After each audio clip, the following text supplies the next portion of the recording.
चलो अब definite integration के साथ स्टार्ट करते हैं। डिफाइनाइट इंटीग्रेशन में एक चीज याद रखना, अगर डिफाइनाइट इंटीग्रेशन कर रहे हो तो इसके पहले तुमको इंटीग्रेशन आना जरूरी है। अगर इंटीग्रेशन आया तो तुमको डिफाइनाइट इंटीग्रेशन करने आएगा। एंड डिफाइनाइट इंटीग्रेशन में एक्चुअली आसान इसलिए जाता है बिकॉज इंटीग्रेशन के जो 4 बेसिक क्वेश्चंस है वो क्वेश्चंस यहाँ पे बहुत रिपीट होते हैं। तो अगर डिफाइनाइट इंटीग्रेशन का बेसिक भी आ रहा है, नहीं आ रहा है तो जाओ डिफाइनाइट इंटीग्रेशन इंटीग्रेशन का जो बेसिक लेक्चर है उसको, उस वीडियो को वापस देखो, उसको देख के इंटलाइज करो एंड देन डिफाइनाइट इंटीग्रेशन पढ़ने आओ। ओके चलो, अभी डिफाइनाइट इंटीग्रेशन है क्या? डिफाइनाइट इंटीग्रेशन है क्या? डिफाइनाइट इंटीग्रेशन मतलब integration of a to b, integration of a to b. अब ये ए टू बी जो है ये लिमिट्स दी है। इंटीग्रेशन में हमने देखा था कि बड़े वाले ब्लॉक में हमको सबको ऐड करते करते करते करते जाना है, इज इंटीग्रेशन राइट। बट अब यहाँ पे पहले वाला जो इंटीग्रेशन हमने देखा था वहां पे लिमिट्स नहीं थे, यहाँ पे लिमिट्स है। लिमिट्स है तो ये बता रहा है तुमको कि कहाँ से कहाँ तक ऐड करना है, कहाँ से कहाँ तक ऐड करना है। तो f dash of x d x is equal to f of x आएगा आंसर, ये तो हमको क्लियर है। F dash of x d x का इंटीग्रेशन एफ ऑफ एक्स आता है। तो हम लास्ट में करेंगे क्या? A to B, A to B, जहां पे ए रहेगी मेरी लोअर लिमिट एंड बी रहेगा मेरा अपर लिमिट, बी रहेगा अपर लिमिट। तो यहाँ पे याद रखो जब डिफाइनाइट इंटीग्रेशन का क्वेश्चन है तो हमको इंटीग्रेशन के साइन के आगे ए टू बी दिखेगा, 0 to 1, 1 to 3 ऐसा कुछ दिखेगा। तो हमको करना क्या है, हमको इंटीग्रेट करना है और इंटीग्रेट करने के बाद फंक्शन के अंदर पहले अपर लिमिट पुट करना है, फंक्शन के अंदर पहले अपर लिमिट पुट करना है, then minus lower limit put करना है, लोअर लिमिट पुट करना है। एंड इसके वजह से होगा क्या, जो हम फंक्शन को इंटीग्रेट करने के बाद प्लस सी लिख रहे थे अब ये प्लस सी नहीं आएगा, बिकॉज एक बार ये प्लस होगा एक बार माइनस होगा तो ये अल्टीमेटली डिलीट हो जाएगा, इसीलिए यहाँ पे प्लस सी नहीं आता। क्लियर है कि डिफाइनाइट इंटीग्रेशन में हमको करना क्या है? तो अब इसके कुछ क्वेश्चंस देखते हैं। मैंने ज्यादा क्वेश्चन लिए नहीं है डिफाइनाइट इंटीग्रेशन के, क्योंकि ये इंटीग्रेशन का ही अगला पार्ट है तो थोड़े से ही क्वेश्चंस करेंगे और क्रक्स समझेंगे कि डिफाइनाइट इंटीग्रेशन में करना क्या है। अब ये क्वेश्चन क्या दिख रहा है? पहले i is equal to put कर दो, 0 to 1, 1 upon under root 1 plus root x. क्या करोगे इसमें? रैशनलाइजेशन, रैशनलाइजेशन से हमको आंसर मिलेगा तो into 1 plus x minus root x upon root 1 plus x minus root x dx। तो इसका आंसर क्या आएगा? ये 0 to 1, लिमिट लिखना भूलना मत, अगर लिमिट लिखना भूल गए हो तो डिफाइनाइट इंटीग्रेशन का आंसर ही पूरा तुम्हारा बदल जाएगा। Integration of 1 plus x minus root x upon under root 1 plus x bracket का स्क्वायर माइनस रूट एक्स का square dx। Integration of 0 to 1 root 1 plus x minus root x upon ये बन जाएगा 1 plus x minus x dx। तो ये तो cut हो गया, डिनोमिनेटर में 1 बचा, उसका कोई सेंस नहीं बनता। तो अब दोनों को इंटीग्रेशन अलग अलग दे दो, integration of 1 plus x dx minus integration of 0 to 1 root x dx। अब इसका इंटीग्रेशन हमको पता है रूट एक्स का, तो हम इसको क्या करेंगे?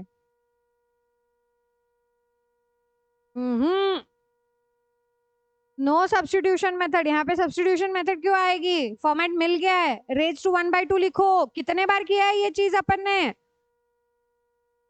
अभी भी अगर यहाँ पे गड़बड़ कर रहे हो तो फिर कैसे होगा इंटीग्रेशन? रूट एक्स दिखा तो क्या करना है?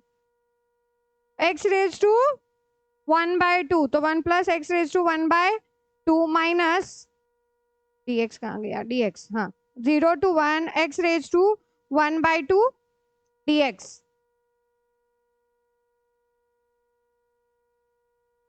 क्या आएगा इसका इंटीग्रेशन?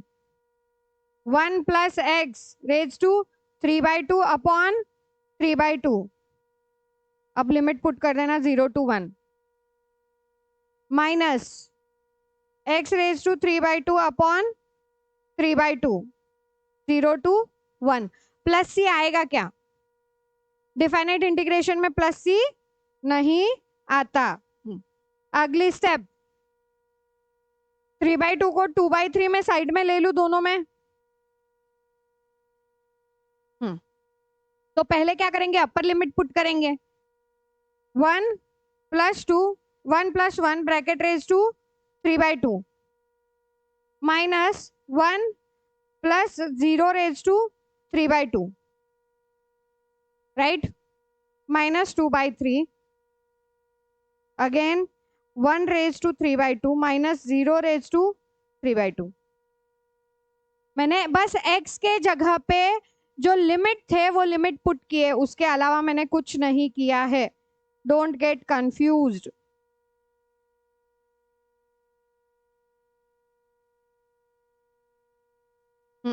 चलो क्लियर है?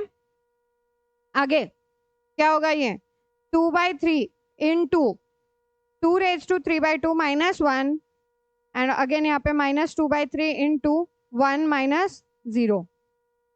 तो 2/3 आया तुम्हारा पूरे इसमें common 2/3 into 2 raise to 3/2 minus 1 और ये अगेन यहाँ पे क्या बचा? -1। तो वो बन जाएगा -2 राइट बन जाएगा ना -2। तो क्या करोगे?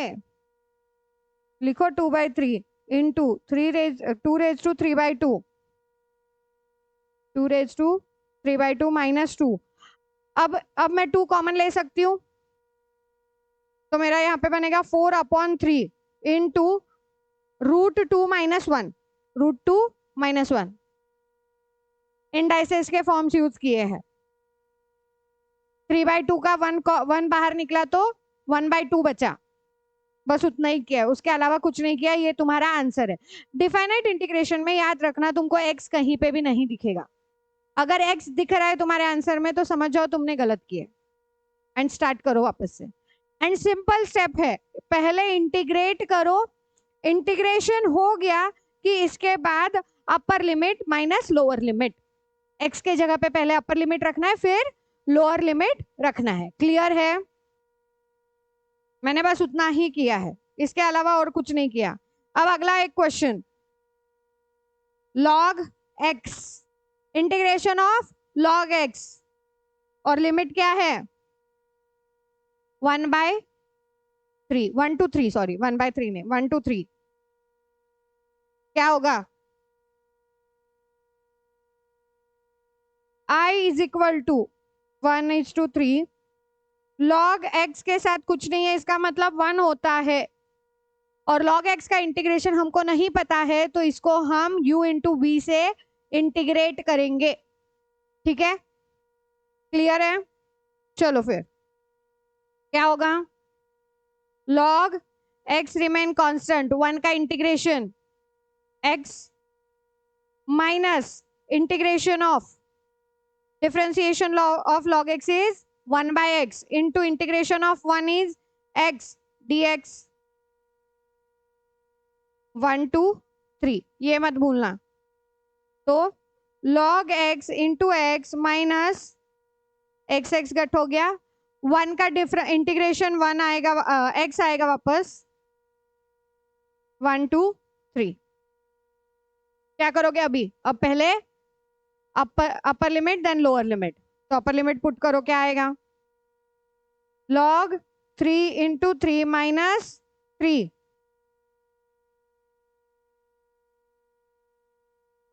माइनस log 1 × 1 माइनस 1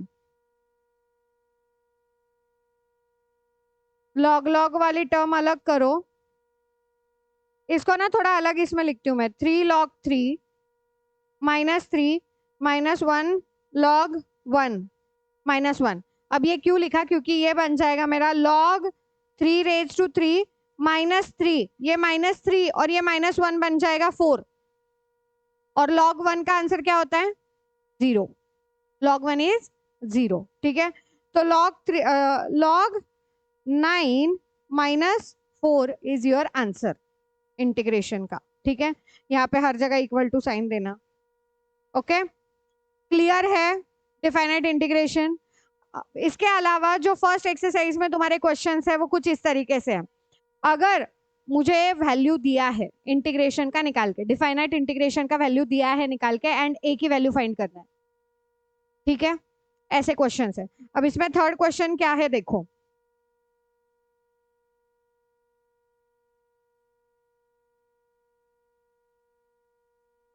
क्या होगा? Integration of 0 to 1 3x square plus 2x plus a dx is equal to 0. Answer हमको निकाल के दिया है.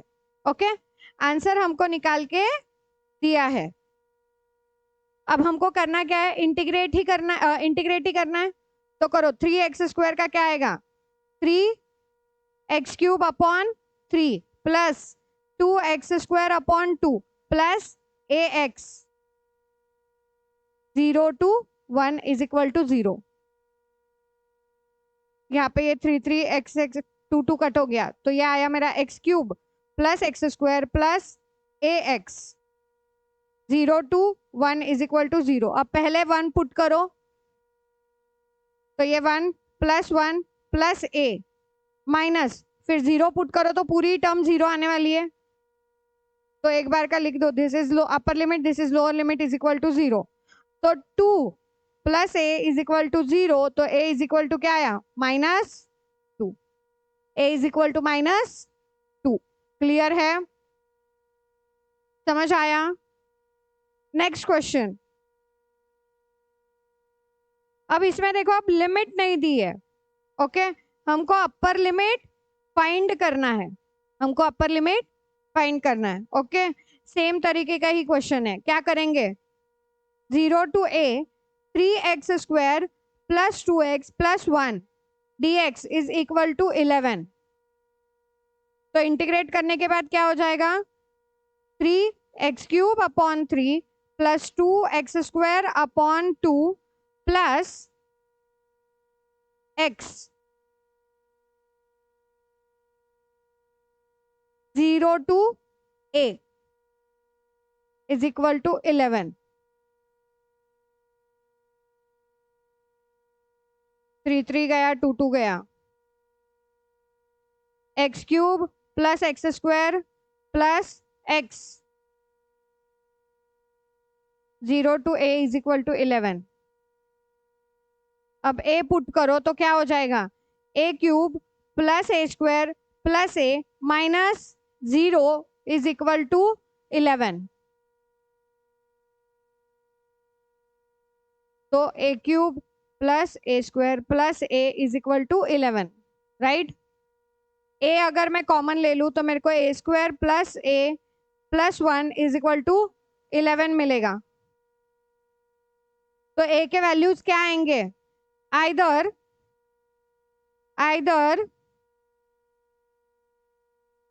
a इज इक्वल टू 11 और a square plus a plus 1 is equal to 11.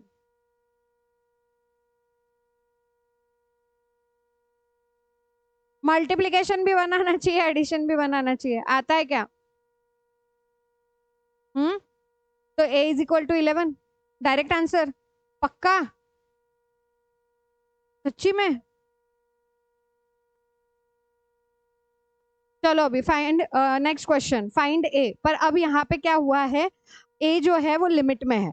अभी पहले वाले क्वेश्चन में a कहाँ था? फंक्शन में था. अभी लिमिट में है. तो अभी हमको क्या करना है? Same steps. 3x स्क्वायर का क्या आएगा? Integration x cube upon 3 plus 2x square का क्या आएगा? 2x square upon 2, sorry 2x का integration 2x square upon 2 plus 1 का इंटीग्रेशन x. तो this is limit 1 to a is equal to 11. 3 cut 2 cut. मेरे पास बचा क्या है? x cube plus x square plus x 1 to a is equal to 11. Then a put करो. a put करोगे तो a cube plus a square plus a minus 1 put करोगे तो 1 + 1 + 1 ये आएगा इज इक्वल टू 11। तो यहाँ पे क्या होगा, a³ + a² + a -3 is equal to 11। अब इस -3 को इस साइड में लेके चले गए तो a³ + a² + a is equal to 14। a common ले लो, a² + a + 1 is equal to 14। ठीक है, नहीं नहीं नहीं नहीं, इसको ऐसे मत करो, इसका आंसर ही नहीं मिलेगा तुमको। इसको फैक्टराइज करो और फैक्टराइज करके फिर लो आंसर। -14 करो, -14 इज इक्वल टू 0 रखो एंड अब फैक्टराइज करो। अगर फैक्टराइज करोगे तो मेरे पास फैक्टर आएंगे a -2 and a² + 3a + 7 is equal to 0। अब ये फैक्टराइजेशन कैसे किया है, 1 1 1 एंड -14 ऐसे लेके किया है। अब उस पे मैं नहीं जाऊंगी, ये फैक्टराइजेशन के लिए हम अलग से एक छोटा सा बना के दे दूंगी मैं तुमको कि कैसे फैक्टराइजेशन करते हैं अगर a³ आया तो। अभी के लिए ये समझ लो कि ये फैक्टराइजेशन आता है। तो a -2 इज इक्वल टू 0 और a² + 3a + 7 is equal to 0। अब यहाँ पे तुम्हारा रियल नंबर एग्जिस्ट नहीं करेगा बिकॉज उसके फैक्टराइजेशन a² + 3a के फैक्टराइजेशन नहीं मिलने वाले। मल्टीप्लीकेशन 7 एंड एडिशन 3 ये तुमको फैक्टराइजेशन नहीं मिलेगा। Therefore a is equal to 2 is your answer. ठीक है, चलेगा। दिस इज डिफाइनाइट इंटीग्रेशन का फर्स्ट एक्सरसाइज। चलो अब देखते हैं properties of definite integration. First property, पहली प्रॉपर्टीज आसान, अगर मेरा upper limit and lower limit same है तो आंसर 0 ही होगा। अब ये तो सोचने वाली बात है, upper limit minus lower limit करूंगी तो 0 आएगा। तो पहला प्रॉपर्टी इज, अगर अपर लिमिट लोअर लिमिट दोनों सेम है तो आंसर 0 है। देन लिमिट, सॉरी लिमिट कहाँ से, integration of f(x) dx a to b is equal to minus integration b to a। अगर मुझे इसके लिमिट्स चेंज करने हैं, लिमिट्स चेंज करने हैं तो मैं क्या करूंगी, इंटीग्रेशन के बाहर माइनस वाला साइन दे दूंगी और लिमिट उल्टे पुल्टे कर दूंगी, लिमिट उल्टे पुल्टे कर दूंगी। ठीक है, देन थर्ड प्रॉपर्टी क्या बोलती है, a to b f(x) dx। यहाँ पे अगर मैं सब्सटीट्यूट करूँ तो वहां पे भी मुझे सब्सटीट्यूशन में भी अकॉर्डिंग टू जैसे मैंने सब्सटीट्यूट किया उसके अकॉर्डिंग मुझे लिमिट भी चेंज करना है। ठीक है, लिमिट भी चेंज करना है बट लिमिट दोनों अलग अलग ही आएंगे। देन अगला है fourth, integration of f(x) dx a to b। अब मैं इसको रीराइट कर सकती हूँ और दो छोटे छोटे फंक्शंस में डिवाइड कर सकती हूँ, that is a to 0 f(x) a to c ले लो, हाँ 0 मत लो, a to c dx। वो एक्चुअली क्वेश्चंस में ज्यादा 0 आता है तो वो 0 आ गया मेरे मुंह से, plus integration of c to b f(x) dx।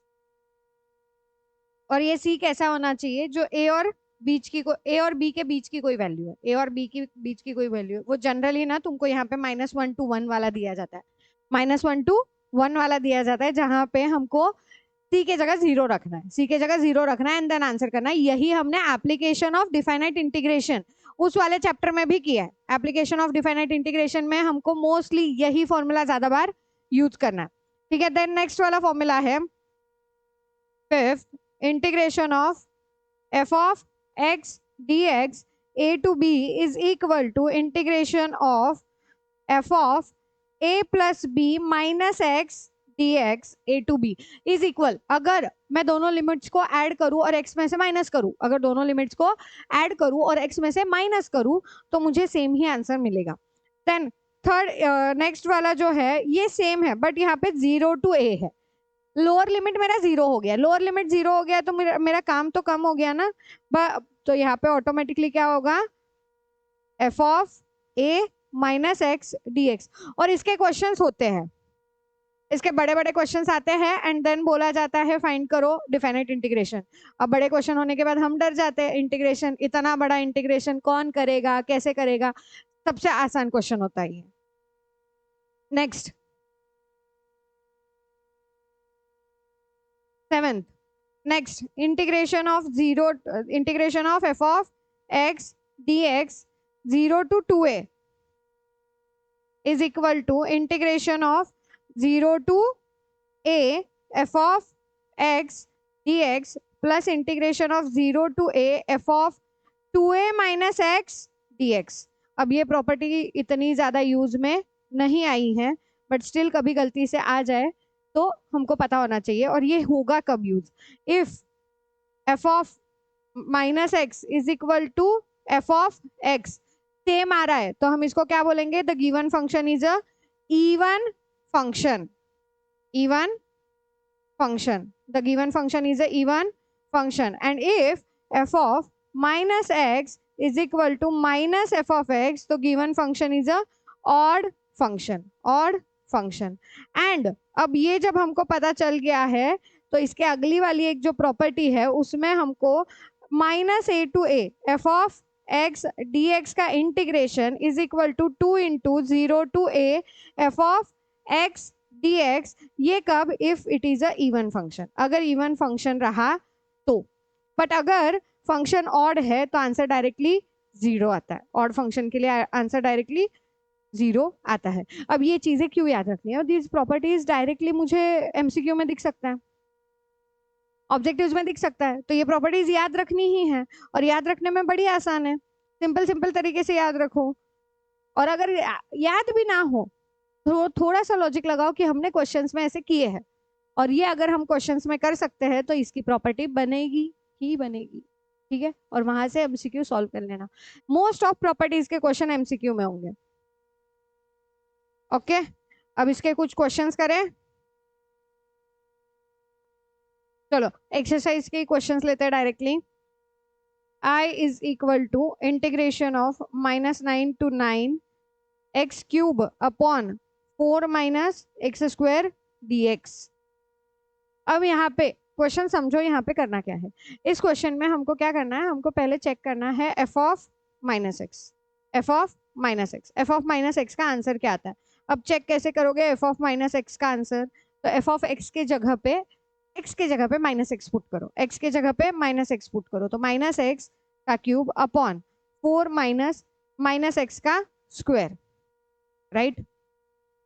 क्या आएगा answer, minus x cube upon x square का माइनस हो जाएगा प्लस एक्स स्क्वायर, तो 4 minus x square.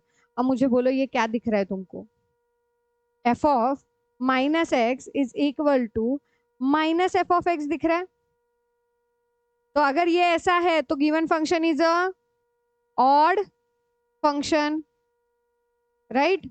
If this is, then the given function is odd function.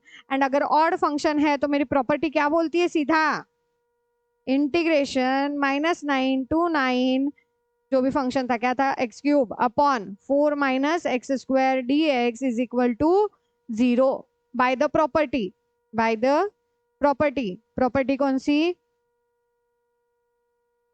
नहीं ऐसे थोड़ी लिखेगा 7, एग्जामिनर को पता है तेरे बुक में प्रॉपर्टी 7 वो लिखी है।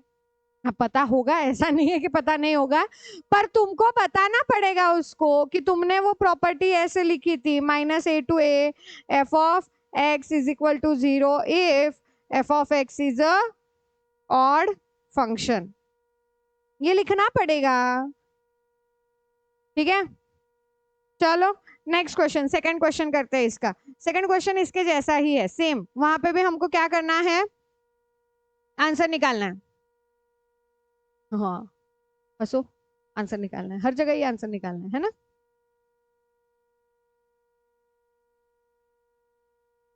बोलो फिर, 0 to a x square a minus x square d x, right.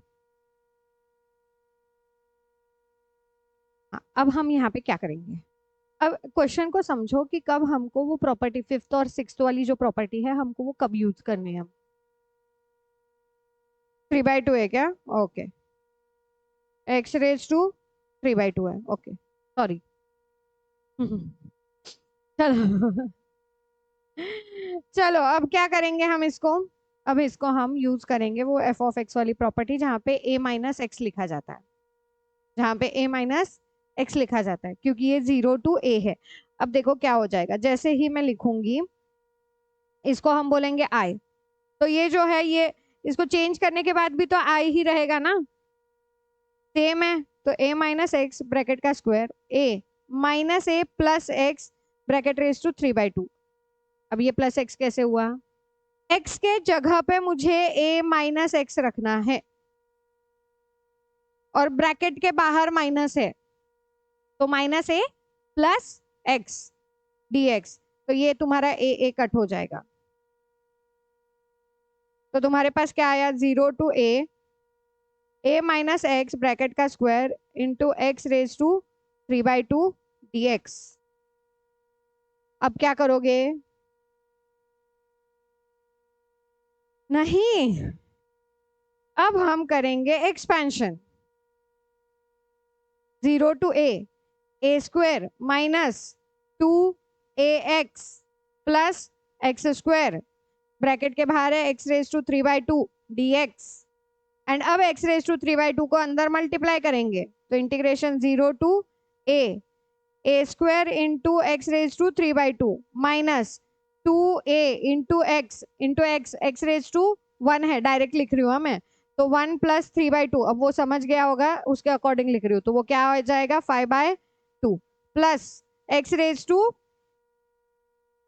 7/2 इधर का अंदर मल्टीप्लाई करने के बाद dx। अब सबको अलग अलग दे सकते हो इंटीग्रेशन एंड देन इंटीग्रेट करो, तो सबको अलग अलग दे दो, 0 to a स्क्वायर को ले लो बाहर x raise to 3/2 dx minus 2a ले लो बाहर 0 to a x raise to 5/2 dx plus integration of 0 to a x raise to 7/2 dx। अब a स्क्वायर इंटू क्या आएगा, x raise to 5/2 upon 5/2, limit रखो 0 to a माइनस 2a आया बाहर x raise to 7/2 upon 7/2 0 to a plus x raise to 9/2 upon 9/2 plus C आएगा क्या, नहीं, हम डिफाइनाइट इंटीग्रेशन कर रहे हैं तो यहाँ पे 0 to a आएगा।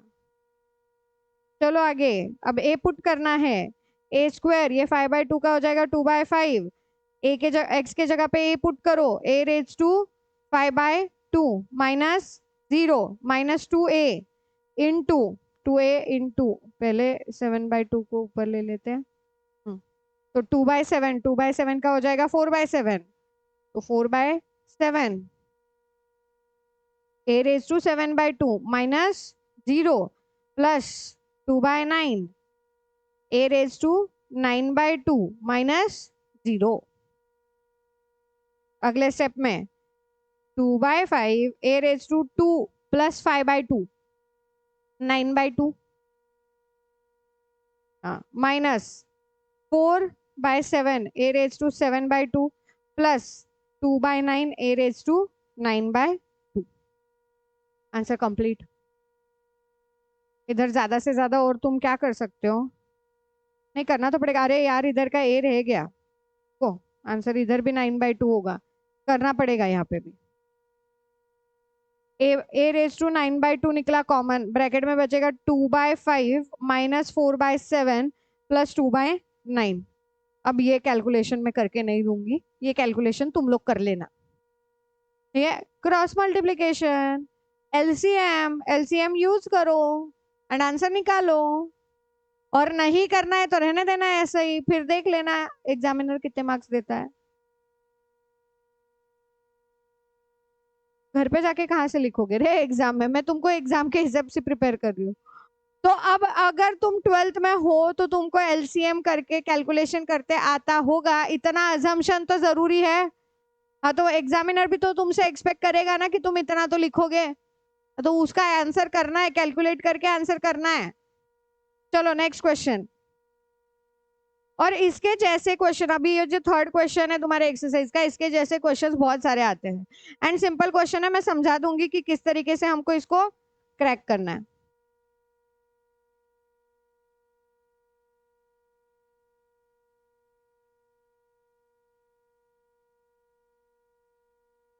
अब देखो, अब समझो यहाँ पे हमको कौन सी प्रॉपर्टी यूज करनी है।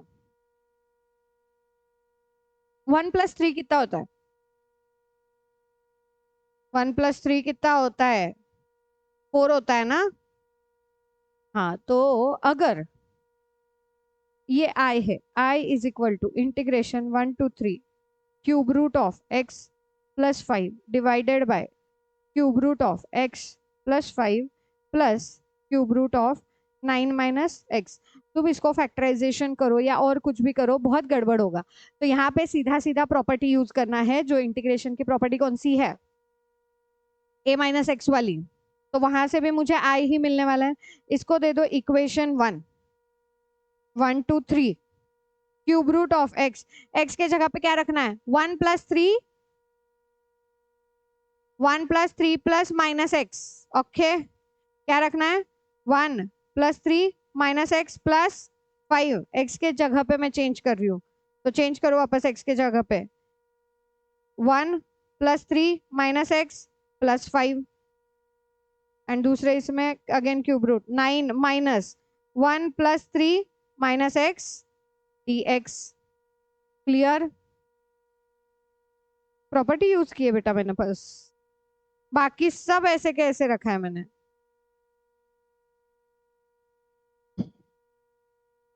हाँ, अब इसका आंसर क्या होगा? 1 to 3, थोड़ा सा अच्छे फॉर्मेट में लिख लो। Cube root of 1+3 4, 4+5 9 minus x upon cube root में क्या होगा?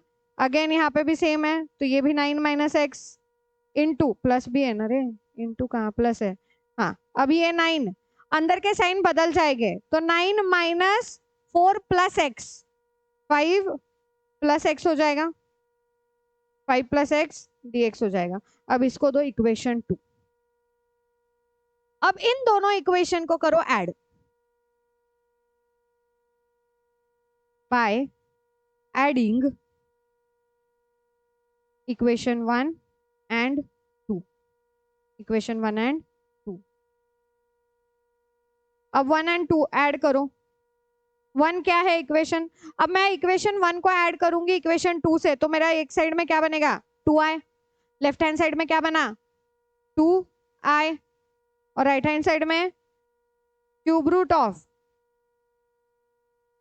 x plus 5 upon cube root of x plus 5 plus cube root of 9 minus x plus cube root of 9 minus x upon cube root of 9 minus x plus cube root of 5 plus x dx।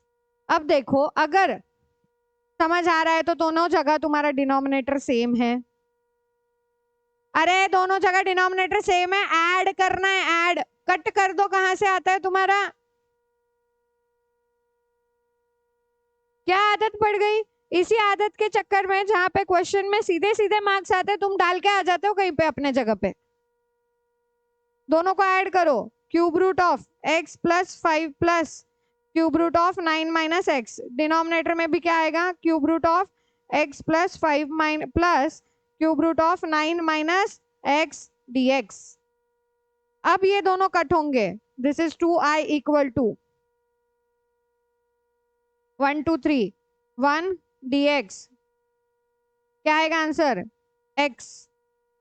Limit क्या है? 1 to 3। Put करो limit. 3 minus 1 is equal to 2। पर ये 2i का answer है, मुझे answer किसका चाहिए? i का। तो i is equal to 1। i is equal to 1, ये तुम्हारा आंसर। अब ये क्वेश्चन समझने कैसे कि हमको इस तरीके से जाना है। हमको इस तरीके से जाना कैसे है ये समझो, कि इसमें हमको ये दोनों इक्वेशन, दो इक्वेशन लेने हैं और उसको ऐड करना है। इसके अगला एक क्वेश्चन है, वो वहां पे भी सेम ही होगा, फोर्थ वाले क्वेश्चन में। और इसके आगे आई थिंक सो बहुत सारे क्वेश्चंस ऐसे हैं जो एक्सरसाइज में भी दिए हैं, तुम्हारे सॉल्व एग्जाम्पल में भी दिए हैं, जहाँ पे सीधा सीधा यही मेथड अप्लाई की है। पर ये समझो कि ये मेथड अप्लाई कब करना है, थोड़ा सा तुमको कंपैरिजन करना है, थोड़ा ऑब्जर्वेशन करना है, ठीक है, थोड़ा ऑब्जर्वेशन एंड थोड़ा कंपैरिजन। यहाँ पे क्या दिया है, क्यूब रूट को छोड़ दो, क्यूब रूट तो हर जगह है, राइट, तीनों इसमें है, और यहाँ पे जो है, यहाँ पे 5 है और यहाँ पे 9 है। अगर मैं 1 + 3 + 5 करूं तो 9 मिलता है। और मैं अगर 9 - 4 करूं तो 5 मिलता है। अब ये प्लस और माइनस क्यों मैंने इसे चेक किया, क्योंकि यहाँ पे 5 के साथ x जो है वो प्लस में है और 9 के साथ x जो है वो माइनस में है। तो हम इसीलिए दो इक्वेशन बनाएंगे और दो इक्वेशन में हमारा डिनोमिनेटर आता है सेम, डिनोमिनेटर एग्जैक्ट सेम आएगा दोनों इक्वेशन में। तो दोनों इक्वेशन को करेंगे ऐड, और इसकी मेथड ही यही जाती है कि इसका हर बार आंसर 1 dx ही आएगा इंटीग्रेशन में, लिमिट्स अलग अलग हो सकते हैं। अब अगर अगला क्वेश्चन देखो, अगला क्वेश्चन क्या है, 4th वाला क्वेश्चन देखो एक्सरसाइज का, 2 to 5 √x upon √x + 7 - x dx। अब मेरे को बोलो, अगर यहाँ पे x के जगह पे मुझे a + b - x रखना है, x के जगह पे मुझे क्या रखना है, a + b - x, प्रॉपर्टी है ना। हाँ, तो यहाँ पे क्या होगा, 5 + 2 - x, मतलब 7 + 2 7 - x हो जाएगा, राइट, ये 7 - x हो जाएगा। और यहाँ पे जब मैं रखूंगी तो ओनली x बचेगा, और यहाँ पे रखने के बाद अगेन 7 - x आएगा। तो फिर हो गया ना सेम, डिनोमिनेटर दोनों जगह सेम, दोनों इक्वेशन में।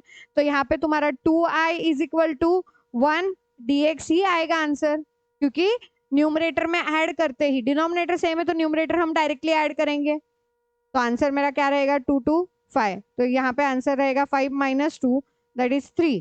तो i का आंसर क्या रहेगा, i = 3/2। ये भूलना मत 2i करना, तुम बाकी सब कर लेते हो, प्रॉपर्टी पूरी यूज कर लेते हो, वो 2i लिखना भूल जाते हो, तो 2i लिखना भूलना मत, ठीक है। यहाँ पे तुम्हारा डिफाइनाइट इंटीग्रेशन हुआ खत्म। अब इसके बाद अगले वाले इसमें हम करेंगे application of definite integration, and मैं ट्राई करूंगी कि एप्लीकेशन ऑफ डिफाइनाइट इंटीग्रेशन के सारे क्वेश्चंस लूं, बिकॉज वो सिंपल क्वेश्चंस है, एंड क्वेश्चन एक आधा ना एक आधा फिक्स है कि आता ही आता है, या तो एक्टिविटीज में होगा या तो 4 मार्क्स के लिए होगा। तो इसके सिंपल जितने भी क्वेश्चन मुझसे हो पाएंगे कम टाइम में, जितना हो पाएगा मैं उतने क्वेश्चंस लूंगी। जैसे हमने आज डिफाइनाइट इंटीग्रेशन किया है, वैसे ही हम application of definite integration next lecture में करेंगे।